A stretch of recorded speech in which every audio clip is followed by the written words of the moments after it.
बारिश में चटपटी पाव भाजी बेचने वाली। सावन का महीना चल रहा होता है। भीमपुर गांव में सुबह से ही घने बादल छाए रहते हैं। थोड़ी ही देर में तेज बारिश शुरू हो जाती है। कमला देवी का मिट्टी का छोटा सा घर चारों तरफ पानी से घिर जाता है। छप्पर से जगह जगह पानी टपक रहा होता है और घर के अंदर मिट्टी गीली होकर चिपचिपी हो चुकी होती है।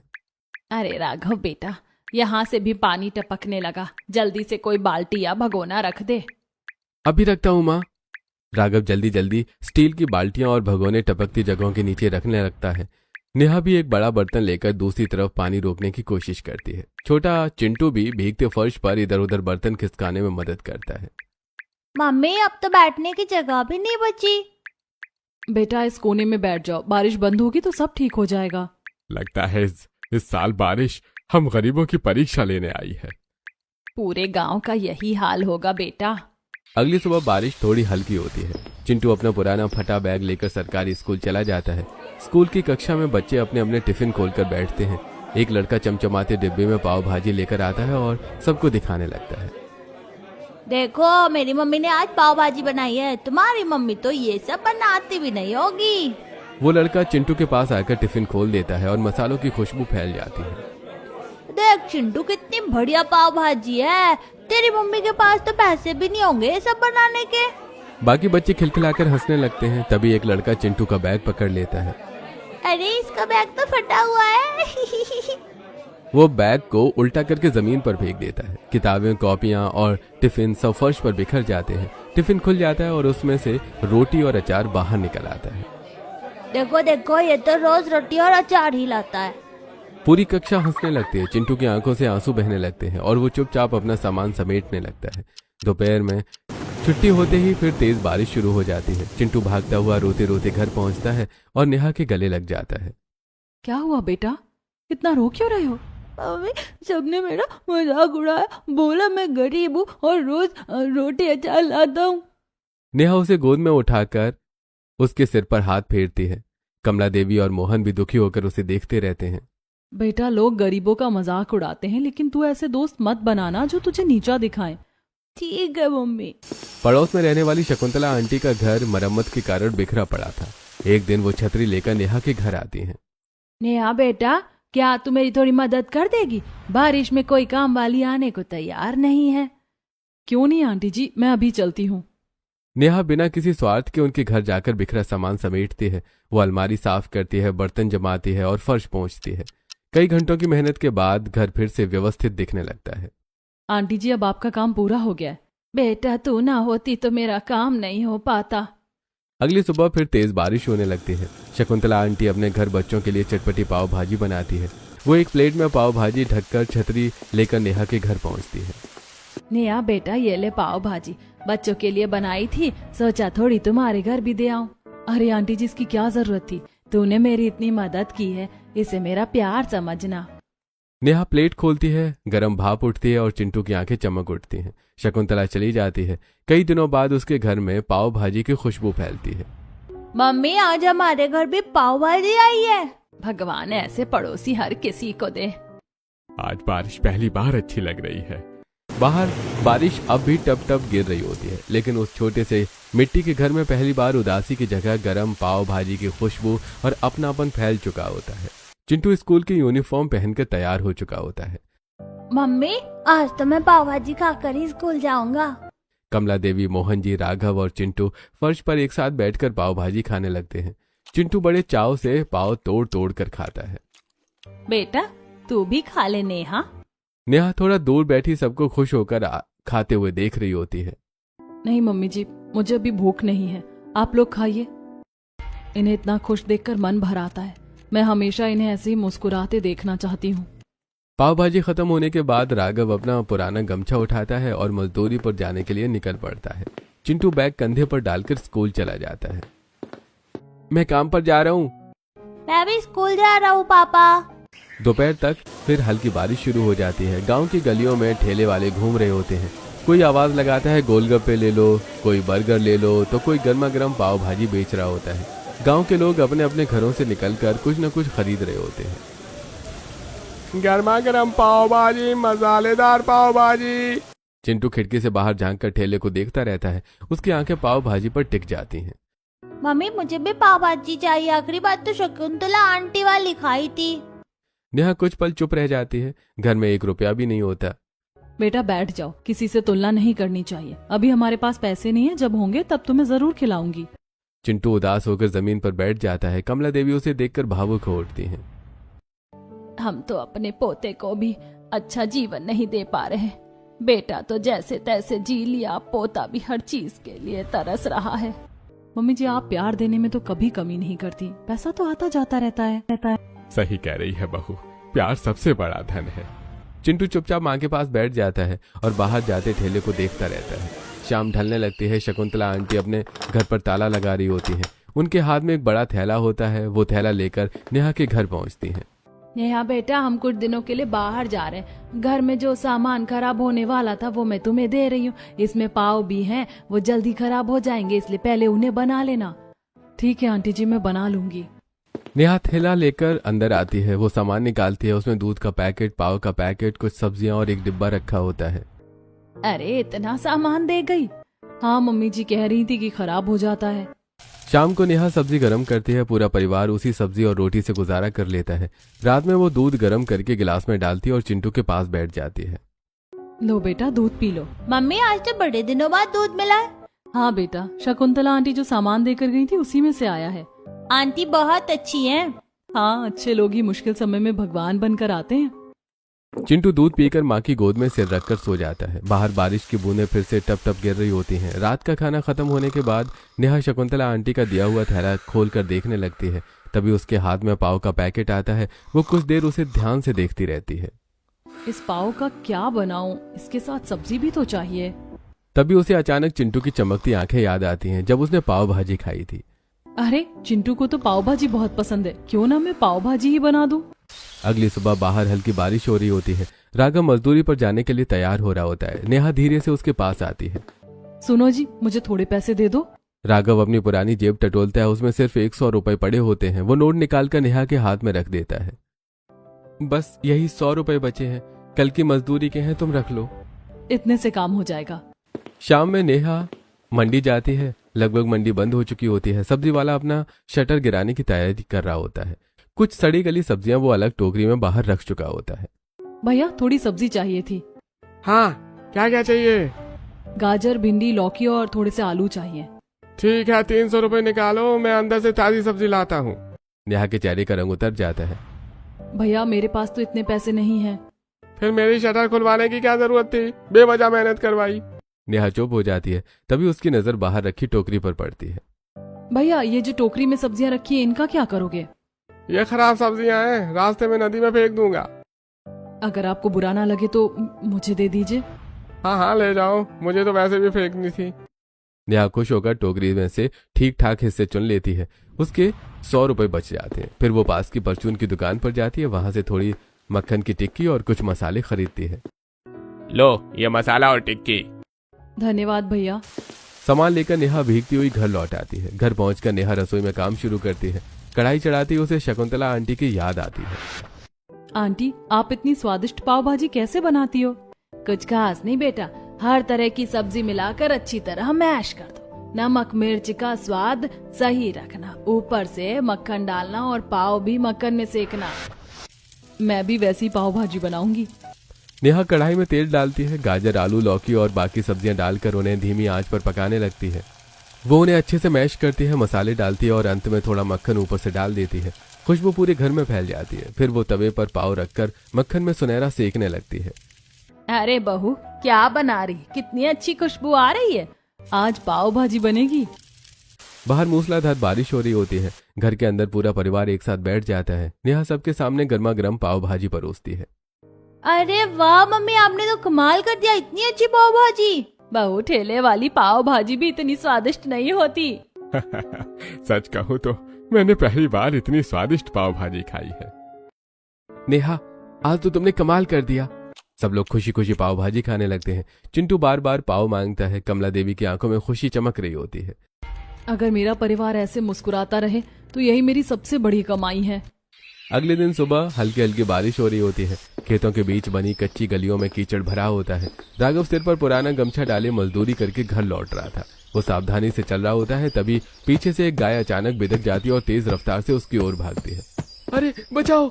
गाय जोर से अपने सींग राघव की कमर और पीठ में मार देती है। राघव दर्द से चीखता हुआ कीचड़ में गिर पड़ता है। गाय वहां से भाग जाती है। राघव जमीन पर पड़ा तड़प रहा होता है। मेरी कमर, अरे बहुत दर्द हो रहा है। पास से गुजर रहे मजदूर दौड़कर उसके पास आते हैं। अरे भाई देखो, बेचारे राघव को चोट लग गई। अरे जल्दी करो, इसे अस्पताल ले जाना पड़ेगा।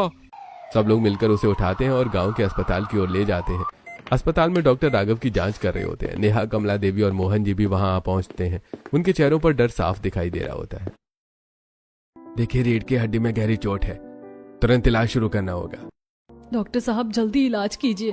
पहले पैसे जमा कराइए, फिर दवा और इलाज शुरू होगा। परिवार एक दूसरे का चेहरा देखने लगता है। किसी के पास एक भी रुपया नहीं होता। नेहा की आंखों में आंसू भर आते हैं। तभी उसका हाथ अपने गले तक पहुंचता है और मंगलसूत्र उंगलियों में आ जाता है। मेरे पास यही एक चीज बची, इसी से मैं अपने पति की जान बचाऊंगी। नेहा जल्दी जल्दी बाजार के सुनार की दुकान पर पहुंचती है। हाँ जी, बताइए क्या काम है? भैया, ये मंगलसूत्र रख लीजिए, मुझे पैसों की बहुत जरूरत है। सुनार मंगलसूत्र देखकर कुछ पल चुप रहता है और फिर पैसे गिनकर नेहा को दे देता है और नेहा पैसे लेकर हॉस्पिटल आती है और पैसे जमा कर देती है। डॉक्टर साहब, पैसे जमा हो गए, अब मेरे पति का इलाज कर दीजिए। डॉक्टर इलाज शुरू कर देते हैं। कमला देवी नेहा के खाली गले को देखती रह जाती है। बेटा, ये मंगलसूत्र तेरे सुहाग की निशानी था। मम्मी जी, इसकी कीमत तभी थी जब मैं अपने सुहाग को बचा पाती। मेरे लिए राघव की जान सबसे बड़ी है। कमला देवी की आंखें भर आती हैं और वो नेहा को गले लगा लेती हैं। कुछ दिनों बाद राघव का इलाज पूरा हो जाता है। उसकी कमर पर मोटी बेल्ट बंधी होती है। डॉक्टर उसे सख्त बेड रेस्ट करने को कहते हैं। कम से कम कई हफ्ते तक भारी काम बिल्कुल नहीं करना है। जी डॉक्टर साहब। दिन गुजरने लगते हैं। घर में कमाई बंद हो चुकी होती है। दवाइयों का खर्च बढ़ता जा रहा होता है। नेहा देर रात तक जागकर चिंतित बैठी रहती है। क्या हुआ नेहा, तुम इतनी परेशान क्यों हो? मुझे समझ नहीं आ रहा कि आपकी तबीयत कैसे ठीक करूं और घर का खर्च कैसे चलाऊं। अगर तुम मन में ठान लो तो सब कुछ कर सकती हो। तभी चिंटू पास आकर बैठ जाता है। मम्मी, मैं अभी कुछ कहूँ? हाँ बेटा, बोलो। आपको पाव भाजी का ठेला लगाना चाहिए। उस दिन आपने इतनी अच्छी पाव भाजी बनाई थी कि ठेले वाले की भी नहीं होती इतनी अच्छी। अरे, तुमने तो मेरे मन की बात कह दी। गांव में हर तरह का ठेला है, बस पाव भाजी का नहीं। तुम ठेला लगाओगी तो लोग जरूर खरीदेंगे। बात तो ठीक है, देखती हूँ क्या कर सकती हूँ। अगले दिन नेहा मेडिकल स्टोर से दवाई लेकर लौट रही होती है। उसके आगे एक बहुत बूढ़ी कमजोर औरत कदमों से चल रही होती है। उसके हाथ में गोलगप्पों का ठेला होता है। गोलगप्पे ले लो, गोलगप्पे। बूढ़ी औरत की हालत देखकर नेहा रुक जाती है। अगर ये अम्मा अपने परिवार के लिए इतनी मेहनत कर सकती है तो मैं क्यों नहीं। घर पहुंचकर नेहा कमला देवी के पास बैठ जाती है। मम्मी जी, मैं सोच रही हूँ कि पाव भाजी का ठेला लगाना शुरू कर दूं। घर का खर्च नहीं चल रहा और मैं मजदूरी करने भी नहीं जा सकती। बेटा, जैसा तुझे सही लगे वैसा कर। मेरी जरूरत पड़े तो मैं तेरे साथ हूँ। धन्यवाद मम्मी जी। नेहा के चेहरे पर चिंता के साथ साथ एक नई उम्मीद भी दिखाई देने लगती है। अगली सुबह हल्की बारिश हो रही थी। नेहा आंगन में खड़ी होकर अपने नए सपने के बारे में सोच रही होती है। उसके पास ठेला खरीदने के पैसे नहीं होते। वो जंगल की ओर निकल पड़ती है। वहां से सूखी लकड़ियां और मजबूत टहनियां इकट्ठा करती है। लौटते समय लकड़ी वाले की दुकान के बाहर पड़े फट्टे भी उठा लाती है। नया ठेला खरीदने के पैसे नहीं है तो क्या हुआ, मैं अपना ठेला खुद बनाऊंगी। घर आकर नेहा हथौड़ी, कील और पेचकस लेकर काम शुरू कर देती है। वो लकड़ियों को जोड़ती है, फट्टे कसती है और पहियों की जगह पुरानी लकड़ी फिट करती है। तभी पड़ोस की कुछ औरतें वहां खड़ी होकर उसे देखने लगती हैं। अरे वाह, अब औरतें भी मर्दों का काम करने लगी। गरीब लोग ऐसे ही होते हैं, कभी ये काम कभी वो काम। सारी औरतें मिलकर उसका मजाक उड़ाने लगती हैं। नेहा एक पल के लिए रुकती है, फिर हथौड़ी उठाकर दोबारा काम करने लगती है। एक दिन आप सब मेरी पाव भाजी की तारीफ करोगी। नेहा सुबह से शाम तक बिना रुके मेहनत करती रहती है। हाथों में चाले पड़ जाते हैं लेकिन वो काम नहीं छोड़ती। आखिर शाम तक उसका छोटा सा लकड़ी का ठेला तैयार हो जाता है। बहू, तूने सच में ठेला बना लिया? हमारी बहू किसी से कम नहीं है। रात को नेहा चुपचाप बैठी हिसाब लगा रही थी। ठेला तो बन गया लेकिन सामान खरीदने के पैसे नहीं है। मंगलसूत्र बेचने के बाद जो थोड़े पैसे बचे थे वो राघव की दवाइयों के लिए रखे हुए थे। तभी उसकी नजर अपने पैरों की चांदी की पायल पर पड़ती है। अब बस यही आखिरी चीज बची है, इसे बेचकर ही काम शुरू करना पड़ेगा। बाहर तेज बारिश हो रही थी। अगले ही पल नेहा फैसला कर लेती है। वो फिर से सुनार की दुकान पर जाती है। अरे तुम फिर से? अब क्या हुआ? भैया, ये भी रख लीजिए, मुझे काम शुरू करना है। सुनार पैसे दे देता है। नेहा उन पैसों से परचून की दुकान पर जाती है और थोड़ा थोड़ा करके आलू, टमाटर, प्याज, मसाले, मक्खन और पाव खरीदती है। घर लौटते समय उसके हाथ सामान से भरे होते हैं। कमला देवी और मोहन जी हैरानी से उसे देखते हैं। बेटा इतना सारा सामान, तेरे पास पैसे कहाँ से आए? मम्मी जी मैंने अपनी पायल बेच दी। कमला देवी की आंखों से आंसू निकल आते हैं। बेटा तू हमारे लिए कितना कुछ कर रही है, अब तेरे पास कुछ भी नहीं बचा। अभी चीजें नहीं है लेकिन आगे चलकर हम दुगनी बनवा लेंगे, पहले ये काम शुरू करना जरूरी है। तू मेरी बहू नहीं, मेरी बेटी है। क्या नेहा कभी गरीबी के दिनों से निकलकर अपने परिवार वालों को भरपेट पाव भाजी खिला पाएगी? अगली सुबह मूसलाधार बारिश हो रही होती है। नेहा 4 बजे उठ जाती है। वो जल्दी जल्दी पाव भाजी बनाती है, घर साफ करती है, राघव को दवाई देती है, उनके लिए खाना रखती है और चिंटू को स्कूल भेजती है। ज्यादा थक मत जाना, आप बस दवाई समय पर लेते रहिए। नेहा गरम पाव भाजी बड़े भगोने में भरकर ठेले पर रखती है और भीगती हुई बाजार पहुंच जाती है। वो सड़क किनारे ठेला लगाती है कि बारिश और तेज हो जाती है। हवा के साथ पानी सीधे ठेले पर गिरने लगता है। अरे नहीं, मेरी पाव भाजी। कुछ ही देर में पाव भीग जाते हैं और भाजी में पानी भर जाता है। नेहा मायूस होकर ठेला वापस घर लेकर आ जाती है। आज तो सारी पाव भाजी खराब हो गई, 1 रुपया भी नहीं मिला। बारिश बहुत तेज थी बेटा। अगले दिन गांव में कबाड़ी वाला आवाज लगाते हुए घूम रहा होता है। कबाड़ा दे दो, पुराना सामान दे दो। उसकी गाड़ी में एक बड़ी फटी हुई छतरी रखी होती है। नेहा की नजर उस पर पड़ती है। भैया ये छतरी मुझे दे दो, अगर आपके काम की नहीं है तो। ले जाओ भाई, पर 20 रुपए देने पड़ेंगे। ठीक है। घर आकर नेहा पुरानी सिलाई मशीन निकालती है। वो पुराने कपड़ों के टुकड़े काटकर छतरी के फटे हिस्सों पर सिल देती है। कुछ देर बाद छतरी लगभग ठीक हो जाती है। वो उसे ठेले के ऊपर बांध देती है। अब बारिश में खाना नहीं भीगेगा। वो फिर बाजार में ठेला लगाती है। बारिश अब भी हो रही होती है। लोग आते हैं, ठेले को देखते हैं और बिना खरीदे आगे बढ़ जाते हैं। नेहा बार बार भाजी गर्म करती है लेकिन थोड़ी देर बाद वो फिर ठंडी हो जाती है। कोई तो खरीद ले। शाम तक एक भी ग्राहक नहीं आता। अगले दिन तक बची हुई भाजी खराब हो जाती है। हार मानने के बजाय नेहा नया जुगाड़ करती है। वो ठेले के सामने पारदर्शी प्लास्टिक लगा देती है ताकि बारिश का पानी अंदर ना आए। कल मेरी सारी पाव भाजी खराब हो गई थी, आज मैं दोबारा बनाऊंगी। बेटा इतने दिन हो गए, मुझे नहीं लगता कोई खरीदेगा, ऊपर से लोग मजाक भी उड़ाते हैं। मम्मी जी मैं किसी के ताने से अपना काम नहीं छोड़ूंगी, ये ठेला जरूर चलेगा। रात को घर लौटकर वो छत से टपकते पानी के नीचे बाल्टी रखती है। राघव की कमर पर दवा लगाती है। सास ससुर का खाना बनाती है और अगले दिन के लिए सब्जियां तैयार करती है। थकान से उसके हाथ कांप रहे होते हैं लेकिन आंखों में उम्मीद बाकी होती है। तुम सच में बहुत मजबूत हो नेहा। जब तक परिवार साथ है मैं हार नहीं मानूंगी। बाहर बारिश लगातार बरस रही होती है लेकिन नेहा के मन में कुछ कर दिखाने की जिद पहले से कहीं ज्यादा मजबूत हो चुकी होती है। लगातार बारिश के बीच नेहा रोज अपना ठेला बाजार में लगाती रहती है। कई बार ग्राहक नहीं आते फिर भी वो सुबह से शाम तक वहीं खड़ी रहती है। उसी बीच पड़ोस की वही बेकार औरतें रोज उसके ठेले के सामने आकर ताने मारती रहती हैं। अरे देखो देखो हमारे गांव की बड़ी व्यापारी आ गई। इतना भीग कर खड़ी रहने से कोई अमीर नहीं बन जाता। पाव भाजी बेच कर महल बनाओगी क्या? नेहा उनकी ओर देखती तक नहीं है। वो चुपचाप अपना काम करती रहती है। मैं अपना काम करूंगी, लोगों की बातें नहीं सुनूंगी। ठेला लगाए हुए पूरा 1 हफ्ता बीत चुका होता है। आज भी तेज बारिश हो रही होती है। सड़क लगभग खाली पड़ी होती है। नेहा उदास होकर ठेले के पास बैठी रहती है। शायद आज भी कोई नहीं आएगा। तभी एक काली कार आकर उसके ठेले के सामने रुकती है। कार का शीशा नीचे होता है। मैडम 1 प्लेट पाव भाजी देना। नेहा की आंखें चमक उठती हैं। वो जल्दी जल्दी गर्मा गर्म पाव भाजी परोसती है। जी भैया अभी देती हूँ। लड़का कार में बैठकर पहला कौर खाता है और उसके चेहरे पर खुशी फैल जाती है। अरे वाह, आपने तो बहुत स्वादिष्ट पाव भाजी बनाई है। क्या नया ठेला शुरू किया है? जी भैया अभी 1 हफ्ता हुआ है। बहुत बढ़िया, मेहनत करती रहो, जरूर आगे बढ़ोगी। 2 प्लेट और पैक कर दो, मैं घर भी लेकर जाऊंगा। नेहा खुशी खुशी 2 प्लेट और पैक कर देती है। लड़का 150 रुपए देता है। मेरी पहली कमाई और उसे मेरी पाव भाजी इतनी पसंद आई, अब मेरा काम जरूर चलेगा। अगले दिन वही औरतें छतरी लेकर वहां से गुजरती हैं और फिर ताना मारने लगती हैं।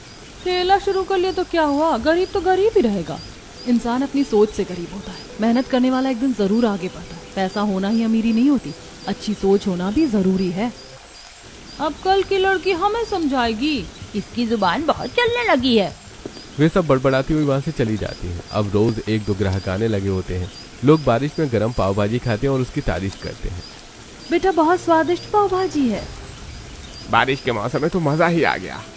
धीरे धीरे गांव में उनका नाम नेहा पाव भाजी वाली के रूप में फैलने लगता है। लोग दूर से भी उसके ठेले पर आने लगते हैं। ये देखकर वही औरतें जलने लगती हैं।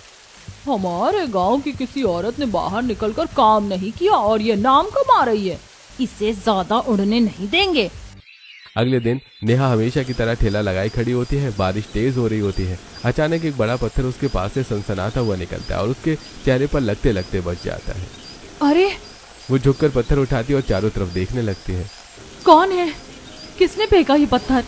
पीछे झाड़ियों की आड़ में वही औरतें छिपी होती हैं। वो जल्दी से उसके पाव के पैकेट उठाकर भाग जाती हैं। नेहा को कुछ दिखाई नहीं देता। कुछ देर बाद वापस ठेले के पास आती है और घबरा जाती है। अरे मेरे पाव कहाँ गए? उसके पास सिर्फ भाजी रह जाती है। पाव न होने के कारण वो किसी ग्राहक को कुछ नहीं दे पाती। उसकी आंखों में आंसू भर आते हैं। ये भगवान, आज का सारा काम खराब हो गया। शाम को वो उदास होकर घर लौटती है। कमला देवी उसके चेहरे की उदासी पहचान लेती हैं।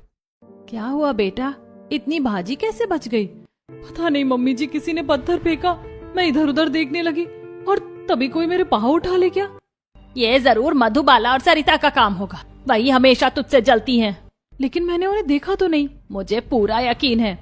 नहीं मम्मी जी, बिना देखे हम किसी पर इल्जाम नहीं लगा सकते। कमला देवी चुप हो जाती है। नेहा घर के काम में लग जाती है और आने वाले दिन की तैयारी करती है। नेहा अब सिर्फ ठेला ही नहीं संभालती थी बल्कि पूरा घर भी उसी के भरोसे चलता था। कमला देवी की तबीयत अक्सर खराब रहती थी, इसलिए घर के ज्यादातर काम नेहा अकेली करती थी। दूसरी तरफ बाजार में वही औरतें रोज किसी न किसी तरीके से उसे परेशान करती रहती थी। कई बार नेहा रोती हुई घर लौटती, लेकिन अगले दिन फिर हिम्मत करके ठेला लेकर निकल पड़ती। बेटा, रोज परेशान होकर आती, आज मैं भी तेरे साथ चलूंगी। ठीक है मम्मी जी। अगले दिन दोनों बाजार पहुंचकर ठेला लगा देती हैं। हल्की बारिश हो रही होती है। नेहा पानी भरने के लिए पास के नल पर चली जाती है। कमला देवी ठेले के पास खड़ी होकर सामान देख रही होती है। तभी पीछे से पानी का एक गुब्बारा आकर उसकी कमर पर पड़ता है। उनके कपड़े पूरी तरह से भीग जाते हैं। कौन बदतमीज है? किसने यह हरकत की? झाड़ियों के पीछे से वही तीनों औरतें हंसती हुई बाहर आती हैं। क्यों कमला जी, क्या सोच रही थी कि आप आ जाएंगी तो हम आपकी बहू को परेशान नहीं करेंगे? तुम जैसे गरीब लोग इस गांव में रहने के लायक नहीं हो। मुझे पहले से शक था कि तुम लोग ही मेरी बहू को परेशान करती हो। हाँ करते हैं तो तुम क्या कर लोगी? देख लेना, एक दिन तुम तीनों को अपनी गलती का एहसास होगा और मेरी बहू के सामने सिर झुकाना पड़ेगा। वो दिन सिर्फ सपने में आएगा। वो हंसती हुई चली जाती हैं। कमला देवी गीले कपड़ों में खड़ी रहती हैं। तभी नेहा पानी लेकर लौटती है। मम्मी जी, ये क्या हुआ? कुछ नहीं बेटा, तू बस अपना काम करती रह। दिन गुजरते रहते हैं। औरतें अब भी ताने मारती हैं, लेकिन नेहा ने उन्हें अनसुना करना सीख लिया होता है। लोग मुझे गिराने की कोशिश करेंगे, लेकिन मैं गिरूंगी नहीं। मैं और मजबूत बनकर खड़ी हो जाऊंगी। अब नेहा का दिन सुबह 4 बजे शुरू होता है। वो अंधेरे में उठकर पाव भाजी बनाती, राघव को दवाई देती, कमला देवी और मोहन जी के लिए खाना तैयार करती, चिंटू को स्कूल भेजती और फिर ठेला लेकर बाजार चली जाती। शाम को लौटकर फिर वही सारे काम करती। बहू तो थक जाती होगी। परिवार खुश रहे, बस वही काफी है। धीरे धीरे उसके ठेले पर भीड़ बढ़ने लगती है। लोग दूर दूर से उसकी पाव भाजी खाने आने लगे थे। अरे वाह दीदी, क्या स्वाद है आपकी पाव भाजी में। अरे हम तो आपकी पाव भाजी के फैन हो गए हैं, हर हफ्ते यहीं आते हैं। भीड़ बढ़ने पर नेहा ठेले के पास एक लकड़ी की बेंच रख देती है। कुछ ही दिनों में वो भर जाती है। फिर दूसरी बेंच आती है, फिर तीसरी। अब लोग बारिश में छतरी के नीचे बैठकर आराम से पाव भाजी खाने लगे थे। देखो, तेरी मेहनत रंग ला रही है। अब उसकी कमाई भी बढ़ने लगती है। एक दिन, दीदी अब तो आपको दुकान खोल लेनी चाहिए, यहाँ तो बैठने की जगह भी कम पड़ जाती है। हाँ भैया, काम बढ़ेगा तो दुकान भी जरूर खोलूंगी। दूसरी तरफ राघव की तबीयत भी धीरे धीरे सुधरने लगती है। वो अब थोड़ा चलने लगता है। वो घर में बैठकर देखता है कि नेहा दिन रात कितनी मेहनत कर रही है। मेरी नेहा ने घर को संभाल लिया। एक शाम नेहा घर लौटी तो उसके हाथ पर जलने का बड़ा निशान होता है। फिर भी वो रसोई में काम करने लगती है। राघव ने उसे आवाज दी, नेहा इधर बैठो। नेहा उसके पास बैठ जाती है। तुमने इतना सब किया और मैं तुम्हारा साथ भी नहीं दे पाया। वो रो पड़ता है। नेहा उसका हाथ पकड़ लेती है। आपने ही तो मेरा साथ दिया है। ये सपना आपने ही मुझे दिखाया था। अगर आप मुझे हिम्मत नहीं देते तो मैं कुछ भी नहीं कर पाती। बीमारी का मतलब ये नहीं है कि आपने मेरा साथ छोड़ दिया, और मैं भी आपका साथ कभी नहीं छोड़ूंगी। राघव उसे देखता रहता है। एक बात बताऊं, अब मैं दुकान खोलने की सोच रही हूँ। कमाई और बढ़ेगी तो आपको अच्छे डॉक्टर को दिखाएंगे और आपका इलाज भी बेहतर करवाएंगे। तुम बहुत अच्छी हो नेहा। तुम्हारी जैसी पत्नी हर किसी को मिले। और जब मैं पूरी तरह से ठीक हो जाऊंगा तो तुम्हारे साथ कंधे से कंधा मिलाकर काम करूंगा। नेहा मुस्कुराती और उसके कंधे पर सिर रख लेती है। नेहा ने अपने ठेले से जो भी पैसे धीरे धीरे जोड़ रखे होते हैं वो उन्हें बहुत संभाल कर रखती है। कई महीनों की मेहनत के बाद वो गांव की मेन सड़क के पास एक छोटी सी दुकान खरीद लेती है। दुकान के बाहर बड़ा सा बोर्ड लग जाता है, नेहा पाव भाजी वाली। पहले दिन से ही वहां लोगों की भीड़ लगने लगती है। बारिश हो या धूप, दुकान पर रोज लंबी लाइन लगती है। नेहा अकेले ही बड़े तवे पर लगातार पाव सेकती है और कढ़ाई में भाजी चलाती रहती है। अरे भाई जल्दी देना, तुम्हारी पाव भाजी खाए बिना अब शाम पूरी नहीं होती। इसकी खुशबू तो दूर से ही पहचान में आ जाती है। दुकान अच्छी चलने लगती है। नेहा सबसे पहले राघव के इलाज पर ध्यान देती है। वो उसे शहर के अच्छे अस्पताल ले जाती है। वहाँ डॉक्टर्स ने उसकी फिजियोथेरेपी शुरू कर देते हैं। रोज व्यायाम, दवाइयाँ और इलाज चलता है। कई महीनों की मेहनत के बाद राघव धीरे धीरे ठीक होने लगता है। एक दिन वो बिना सहारे चलकर नेहा के पास आता है। देखो नेहा, मैं अपने पैरों पर चल रहा हूँ। भगवान का लाख लाख शुक्र है। अब नेहा और राघव दोनों मिलकर दुकान संभालने लगते हैं। राघव ऑर्डर लेता है और नेहा पाव भाजी बनाती है। कमला देवी और मोहन जी भी खुश रहने लगते हैं।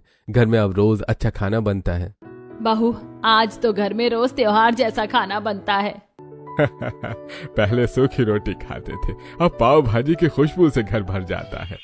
एक दिन दुकान पर हमेशा की तरह बहुत लंबी भीड़ लगी होती है। उसी समय वही तीनों औरतें वहां से गुजर रही होती हैं। अरे ये किसकी दुकान है, इतनी भीड़ लगी है? चलो हम भी देखते कौन है। हाँ, जरूर कोई मशहूर होगा। वो धीरे धीरे लाइन में आगे बढ़ती हैं। आसपास खड़े लोग उत्साह से बातें कर रहे होते हैं। अरे भाई, नेहा पाव भाजी वाली ने तो कमाल कर दिया। अरे पूरे गांव में ऐसी पाव भाजी कहीं नहीं मिलती। जैसे ही वो सबसे आगे पहुंचती है, नेहा उन्हें पहचान लेती है। वो मुस्कुरा कर आगे बढ़ती है। अरे आंटी जी, आप लोग आइए अंदर बैठिए। सबसे पहले पाव भाजी आपको ही दूंगी, आप तो मेरी जान पहचान की है। नेहा उन्हें कुर्सी पर बिठाती है, पानी देती है और सबसे पहले गर्मा गर्म पाव भाजी परोसती है। इतना सम्मान देखकर तीनों औरतों की आंखें नम हो जाती हैं। बेटा, हमें माफ कर देना, हमने तुम्हें कितना परेशान किया था। हमने तुम्हें नीचे गिराने की कोशिश की, फिर भी तुमने हमें सबसे पहले सम्मान दिया। आंटी जी, अगर मैं भी आपके जैसा व्यवहार करती तो अच्छे और बुरे इंसान में फर्क ही क्या रह जाता। मैं सब भूल चुकी हूँ, मैं अब अपने जीवन में बहुत आगे बढ़ चुकी हूँ। फिर वो पाव भाजी खाने लगती हैं। बेटा, सच में बहुत स्वादिष्ट पाव भाजी। हमने कभी सोचा भी नहीं था कि तुम इतनी अच्छी बनाती हो। हमें माफ कर देना। कोई बात नहीं आंटी जी, जब बुरा वक्त होता है तब किस्मत के साथ साथ लोग भी अक्सर साथ छोड़ देते हैं। तभी शकुंतला आंटी दुकान पर आती हैं। दुकान की भीड़ देखकर उनके चेहरे पर गर्व झलक उठता है। अरे वाह नेहा, तूने तो कमाल कर दिया। मुझे पहले से पता था कि तू बहुत मेहनती लड़की है और एक दिन जरूर बड़ा काम करेगी। आंटी, ये सब आपकी वजह से हुआ है। आपने एक दिन मुझे पाव भाजी खिलाई थी, उसी दिन से ये सपना मेरे मन में आया था। समय बीतने लगता है। दुकान की कमाई से नेहा गांव में पक्का और सुंदर घर खरीद लेती है। चिंटू का अच्छे स्कूल में दाखिला हो जाता है। अब चिंटू अच्छा टिफिन लेकर जाता है और गर्व से कहता है कि उसकी मम्मी की अपनी दुकान है। मम्मी, अब मैं भी बड़ा होकर आपकी मदद करूँगा। जरूर बेटा। अब वो परिवार पहले जैसा नहीं रहता। जिसे कभी रोटी और अचार के लिए तरसना पड़ता था, घर में रोज अच्छा खाना बनता है। त्योहार मनाए जाते हैं और सबके चेहरे पर मुस्कान रहती है। बारिश की वही बूंदें अब डर नहीं, खुशहाली का एहसास दिलाती हैं। चाहे लोग आपको कितना भी नीचे गिराने की कोशिश करें, कभी हार नहीं माननी चाहिए। अपने सपनों के लिए दिन रात मेहनत करने वाला इंसान एक दिन जरूर सफल होता है। अगर नेहा लोगों के तानों और परेशानियों से टूट जाती तो क्या वो कभी इतनी बड़ी पाव भाजी की दुकान खोल पाती?